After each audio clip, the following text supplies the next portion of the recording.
Hello guys, what's up? Once again, Palaboy OFW here. So for today's vlog mga idol, magre-react tayo ngayon sa trending na post ni Jake Cyrus, no, na dating si Charis Pempenko. So maraming nagkakagulo ngayon sa comment section at saka sa social media na dahil sa post na to ni Jake Cyrus na may pagsisisi sa kanyang nakaraan, sa kanyang nakaraang buhay nung siya pa ay sikat na sikat at tinitingala ng lahat, no, internationally, no. So sabi dito ni Jake Cyrus, basahan natin mga lods.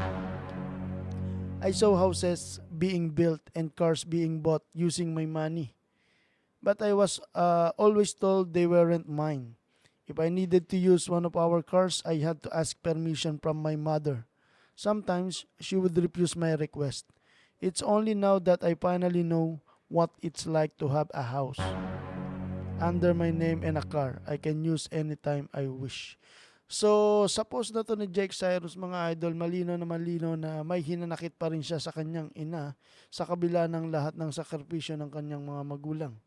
So, talagang parang ano to parang eksena ni ano to Carlos Yulo, no? At saka ni ang nanay ni Carlos Yulo. Gayon pa man, problema nila 'yon magpamilya, no, lalo na tong si Jake Cyrus na dating si Charis Pempenko na wala nang karir ngayon.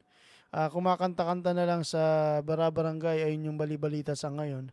Medyo nakakaawa tong sitwasyon ni Jake Cyrus kasi from stardom to to wala na, laos na. Pero may pagsisisi siya na ewan ko ba, 'di ba? Talagang pagsisisihan mo kasi hindi natin alam yung takbo ng buhay. Ganun talaga. Tsaka choice niya yun di ba? Hindi natin masisisi. Tapos, halo-halo yung emosyon dito dahil nga sinasabi ng iba na wala siyang galang sa magulang, binastos niya yung nanay niya. Kaya parang sinasabi nila na nagabaan. So, basahin natin yung mga naging reaction ng mga marites dito sa Facebook. Ang sabi, "Mother is everything. I wish I still have my mom. I will give my all. Mom is my love, my life." Yon, yung sabi ng isang makananay. Eto pa, kung gusto nating mga magulang bumili ng bahay, lupa, sasakyan at kung ano-ano pa, dapat sarili nilang pagsisika para alam nila kung gaano kahirap. Hindi yung sa pera ng anak na walang paalam. Pag di mo talaga pinagpaguran, wala ring pakundangan. Kanya-kanya naman yan may mga anak na matulungin sa magulang, mayroon namang rebellious na anak, pero sa kabila ng lahat ng yon, ang magulang ay magulang pa rin at ang ginagawa ng magulang ay para sa kinabukasan ng mga anak. Para sa akin lang yun, mga lods ha.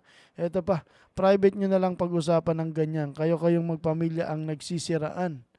Kung publicity lang, not a good idea. Hindi naman siguro for publicity to dahil matagal nang in public si Charis Pempenko or si Jake Cyrus noon pa man. Buklat na yung buhay niya nung bata pa man yan, di ba? Alam na natin yung istorya ng mag-ina.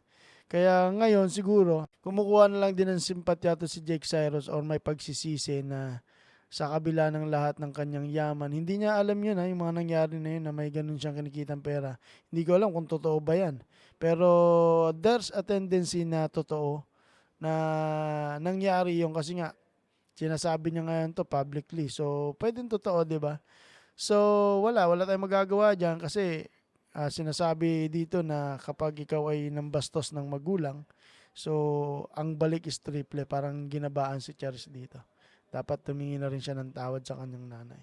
So kayo ba mga lods, anong opinion nyo sa issue ito ni Charis Pempenko na ngayon ay si Jake Cyrus? At kamakailan lang ay napapabalitaang nakikitulog niya lang sa kanyang kaibigan sa Amerika. So, disclaimer lang mga lods, isang magandang opinion lang at usapan sa mga celebrity dito sa Pilipinas. At mabuhay, ingat kayo.